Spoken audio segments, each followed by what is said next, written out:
Go ahead.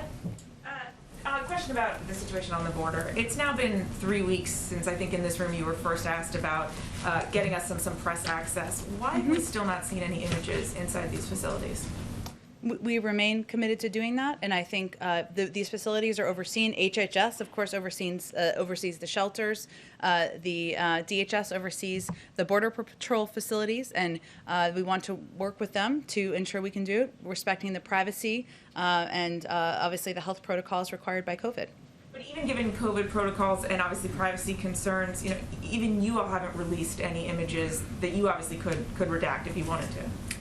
Again, we remain committed to sharing with all of you data on the number of kids crossing the border, the steps we're taking, the work we're doing to open up facilities, our own bar we're setting for ourselves, and improving and expediting the timeline and the treatment of these children. And we remain committed to transparency. I don't have an update for you on the timeline for access, but it's certainly something we support. One more question on this. You know, we're hearing from border agents that they're frustrated that they can't show us what's actually happening along the border. They can't do ride-alongs. They can't answer questions about what's happening inside.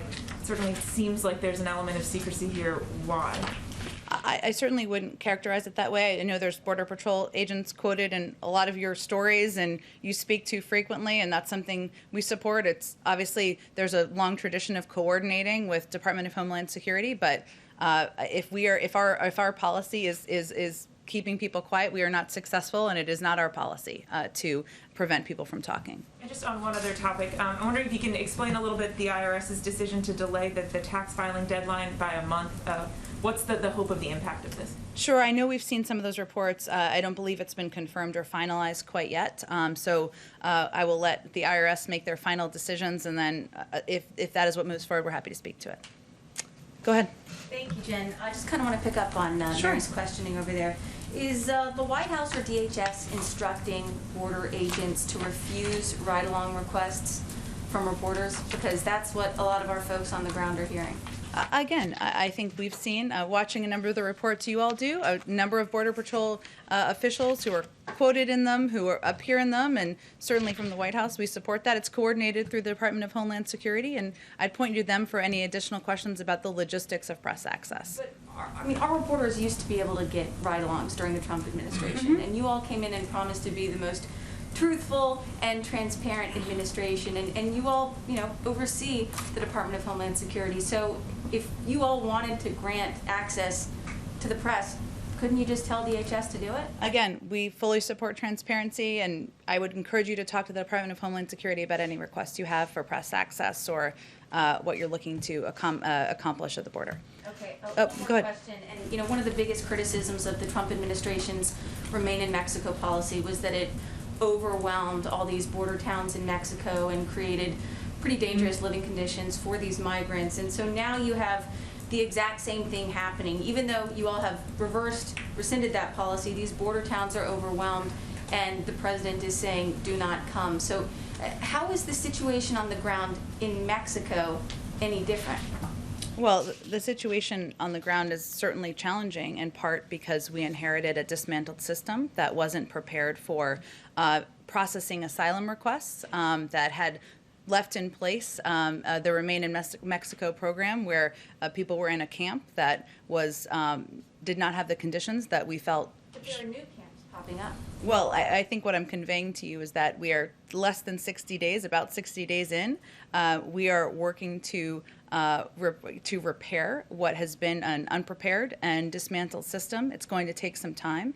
Our policy is that we're obviously going to continue to make sure we're working through our laws, and the border is not open. But we also, as you know, have changed our policy to approach it in a more humane way and keep kids safe. And that requires putting in place more effective and efficient processing at the border. It's going to take some time. We're working through it. Every day we have new steps and new improvements we're taking to make the system more efficient and effective. So is there a limit or a cap to the number of unaccompanied minors that are going to be allowed into the U.S.?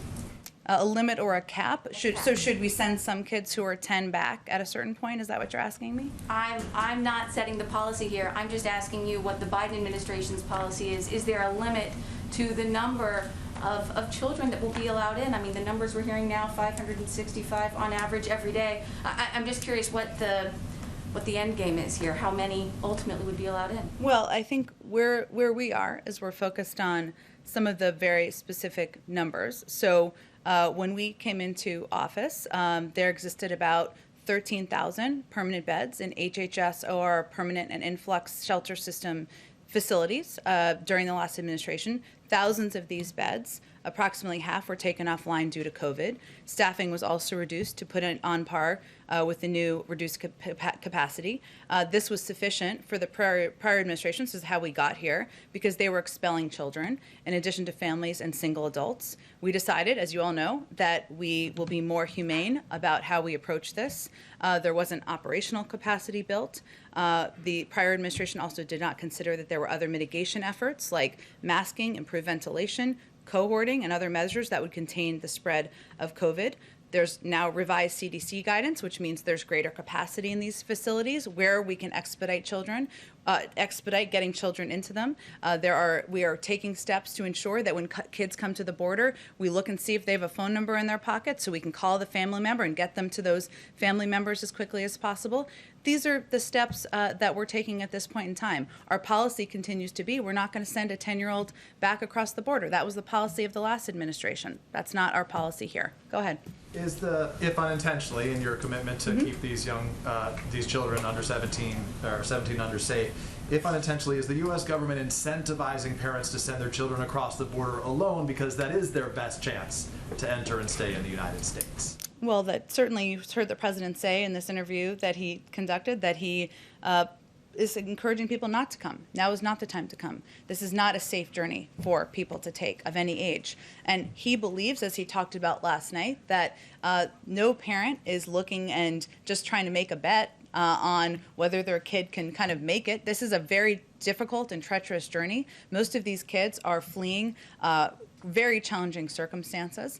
And his view is that there's a number of steps we need to take and steps that he hopes he can work with Democrats and Republicans on. So that's his goal. How's that message communicated to the fact we heard him obviously in the interview? How is that message being communicated by the U.S. government to those thousands, perhaps tens of thousands, who are already in the midst of this dangerous journey that they're making to the border right now, and they are not receiving that message? The thousands of children or the thousands of families? Children, families, adults, all of them, all the in between that our teams from Telemundo and other reporters on the ground are meeting.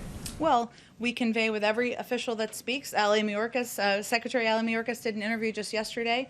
You've heard Roberta Jacobson speak to this, and a range of officials beyond them who are speaking directly with countries, working in partnership with them, speaking directly through channels that are in the region, that now is not the time to come. The border is not open. This is a treacherous journey. The vast majority of people will be certainly sent back on their journey, and that's the message we're sending.